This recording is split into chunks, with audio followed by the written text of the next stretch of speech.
Well, hello everybody, welcome back to episode 24 of my Let's Play. I'm IVATOPIA. It's Let's Play of Torment Tides, and I always get the name wrong, of Numenera, however. Anyway, we're talking to this clerk. He's very full of himself, because apparently he took the job of multiple people, and now he can do it on his own. Anyway, we're up to what he's saying. The council clerk.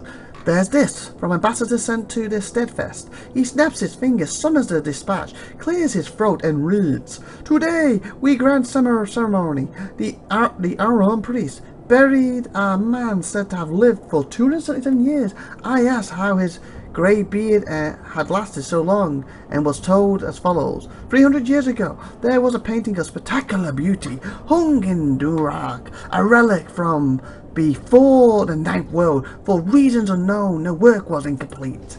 The Amber Pope believed that if finished, it would reveal the truth about human nature that had eluded all intellectual inquiries. He proclaimed that whatever painter could complete it would receive a cipher that would enable him to live for 250 more years. Great artists flocked to the Duran to examine the masterpiece, but when they saw it, none dared lift a brush. At last, a young whitewasher approached, carrying brushes and rollers and buckets of paint. "I can finish this," he declared. The Amber Pope nodded, and the boy flung an entire bucket of paint across the canvas. Wow. The blank region was filled, but the painting was splattered with white. Its majesty gone. Pope held to his vow and bestowed longevity upon the whitewasher. He was, however, born to the torture pits below. Oh, that, wow. Duncan, where he remained until the very day when at last his long life ceased. Holy wow. It's like, I don't want to ruin it, and this guy goes, "I can do it. Paint. See, it's done. Here, my son, you have a long life. You'll live next 250 years. Yay!" God sees him, put him in torture him in a dungeon. So he's got 250 years of being tormented and tortured. You know, he would have just best living his own life at that point. Quit folds the faded dispatch, returns to its envelope, and sends it away, saying no more. Earlier you mentioned the Maron. The clerk scowls without looking. Some builders raise monuments of marble. Others tear monuments down, cook the marble to lime, mix the lime into concrete, and use the concrete to make hardened bunkers. He shakes his head. Organizations can be made the same way, and people. The Maron has demolished many things, and from the rubble has built an impregnable organization of hardened souls. You would be wise to keep your distance. An eye glances your way. But you don't look wise. Thank you, I think. Could you tell me another story you've discovered? Why not? After Chile tore down the old ruling families, there was a time when the council stripped the euphemisms from its ledgers, and one sees such and such paid for racking a nobleman, till he gave up his stash of shins, and such to settle the claims of mothers bereft of their children by rampaging mobs. He pauses. One can debate even. One can debate whenever this is a shamelessness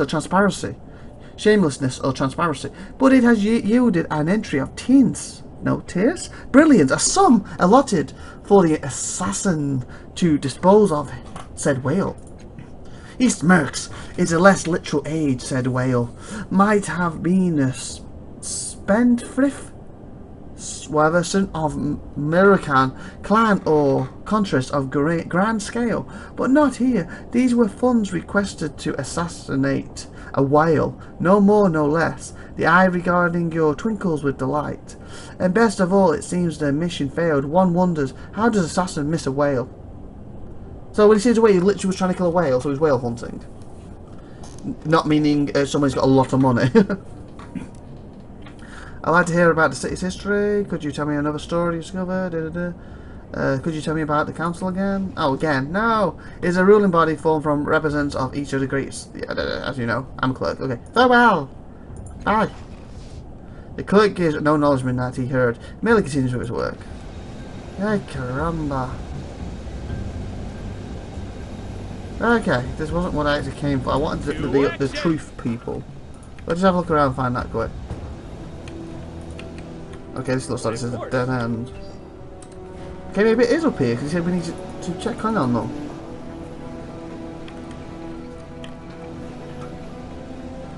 Who knows? Unless this is the truth, people. Ah, there they are. Here comes the Boredom Slayer. The Boredom Slayer, seriously. Who was this? Fine. Towering above you is an enormous archway of metal and scythe. Energy pulses through the structure, spilling from thin, transparent panels to subtle shades of gold and tan. Examine the archway more closely. Appears to be dormant, but very much alive. The archway emits a low and constant hum, just at the edge of your hearing. Across the top illuminate words of inscribed, "A House of Empty Time." Heavy rope-like cables connect the archway to the ancient device nearby. I'm ready to learn something new. Not as impressive as it looks, mutters Aladdin. The real work is being done by the generator here. He points to the ancient device that's connected to the archway by a number of cables. Someone channeled the temporal energies to activate some purpose of their own. It's a hack job. Must have been an arrogant priest, he grins wickedly. Examine the archway again. You have studied this archway before? Once or twice, years ago. It was here long before I came to Sagres. Used to hear stories about children disappearing when they walked under the arch, but I never saw it happen. Okay, let me say before I try and activate this. Just saying, because I'm going to mess up or something, aren't I? IVATOPIA, 8 will be 9. Let's do it. Try to activate the archway. You scan the parts of the archway that are accessible from the ground, but you don't see anything that resembles a control device. Finally, you give up on your search. If the arch can be activated at all, the method is unclear. Probably this. Of course. Power still flows through this ancient machine. A brassy heartbeat pulses within. Just at the edge of hearing, a tiny bubbles orbit an entire structure. No, not bubbles, holes in space. Try to remember why this machine feels so familiar. Come on. I'm rubbish at this. Retry cost 1 intelligence. Yes, haha. Critical success. Stat pool spent on effort restored. You close your eyes to better concentrate, sinking into the currents of the memory that does not belong to you, or at least the body you are in, and you hear the thunderous heartbeat of the operational generator calling you from across the centrals. You open code focus eye, ignoring the scream, the drifting tangles of black smoke. Your attention is solely focused on the health of the machine's heartbeat. You reach into the hissing guts of the generator, adjusting and tuning, hoping.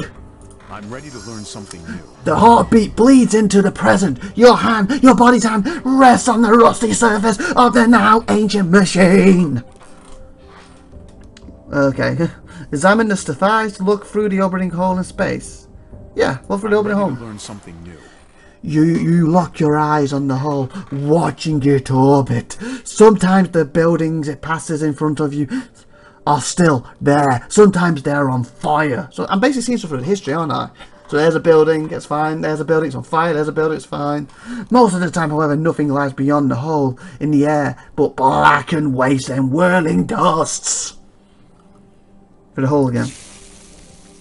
A sizzling beam shoots out the hole and strikes you dead in the eye. Oh crud. It doesn't hurt in the slightest. Yay! Instead, your mind is briefly filled with the mouth-watering image of a slab of grilled something and the chubby tones of her visor's sail pitch in a language you don't recognise. Through the holes of space again. For the moment, nothing lies beyond in the tiny holes but utter darkness. Examine the device. I'm ready to learn something new. Your hand slips over the cobbled together components and greasy cables. The buttons are worn from frequent use. It is a strange accomplishment. This machine clumsy but deaf. Deaf should be an A, so I don't think that says deaf. But whatever that word is. Ambitious but masterful. Only a brilliant mind could have melded so many disparate parts into a functional device. Unfamiliar memories whisper to you the device was used, though you don't know how, to generate a field that unmooned everything within it from time itself. Unmoored everything. Your fingers scrape a rough patch. Lifting them, you see circuited symbols etched into the side like a marker's mark. Wow. That was quite Let's do intense. it. Quickest check was down here, then we go inside there. We've got to talk to them, and hopefully we head back down. Get him his babies! And then we can find out what's murder. Ready.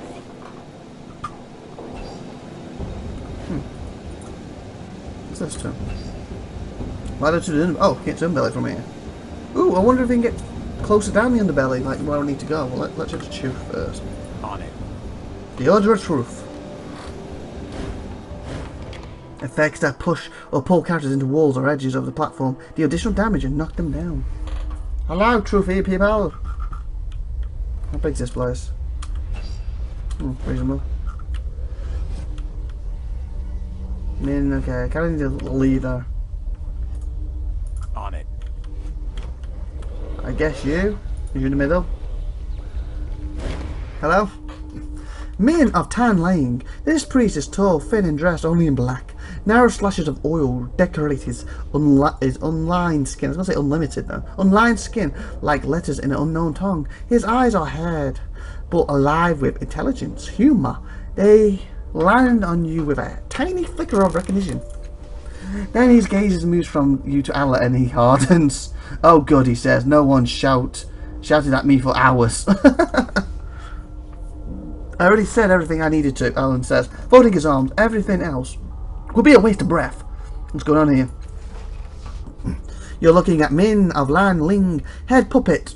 Wow. You know, we need to talk to these guys for a reason, and you couldn't head puppet is not going to go down well. It's probably why you two have been falling out. Oh, what's that? That kind of looks like an alien thing. Head puppet of Order of Truth, Alan says, jerking his head at Min. More interested in where the next shin is coming from than, say, doing any actual research. This may shock you, Min says, and it shouldn't because we've had this talk before, but research into the Numenera takes time. Ulf needs a quiet place to work, he needs food and a bed, and none of this is free. And sweeps her hand through his dark hair. Like it or not, and I know you don't, the slave families demand cooperation for their shins. If we don't maintain the levy network, if we don't play their games, that funding goes away, and so does the Order of Truth. Maybe that'll be for the best, Min. And you're not being fair. I don't know. I feel I should back my finger because he's my companion, but I kind of need the help. Oh, let's find out. Min ignores Alman's snort of approval and turns to you. Maybe he says, rubbing his forehead, smearing the grease stains here. Smearing the grease stains there. You know I used to have time for my own work. It wasn't always. He waves his hands vaguely. Politics and dinners and polite requests. Actually, that makes sense. If they lose their funding and they go away, they might go away and regroup and start off without all this politics and still be able to do their own work.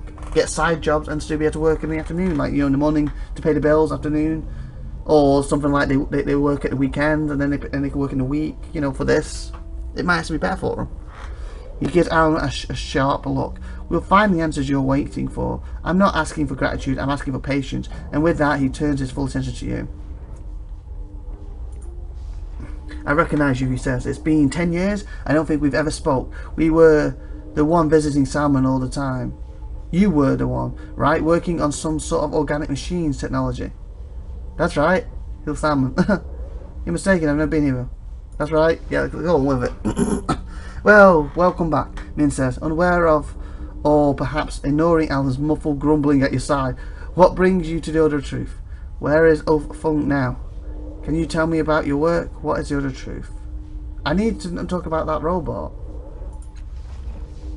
Okay, to Alan's problem, Min says, cocking his head at your companion. I think he mentioned leaving a note for you on his work table in case you stopped by, but he was in a hurry.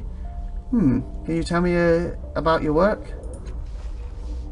Hey, he says, shaking his head. That's a big question. Even on the best days, I specialise in mechanical Numenera, intelligence or not. But I haven't... Oh!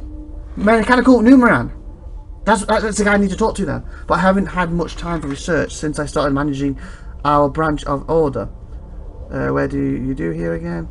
Some questions about mechanical Numenera. I would be incredibly grateful if you did, he says.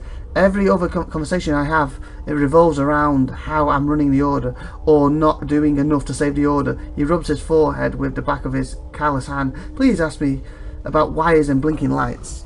Okay, one of the forums is trying to create an offspring, and I was told the Order of Truth could help. Tell me about that machine behind you. I'm trying to repair a device known as Resurgence. Oh, this guy's got literally everything I need. And we're going to start asking this next episode. Like, subscribe, and get stuff. Tune in next week. This is IVATOPIA. Bye for now, everyone. Have a good day. Bye.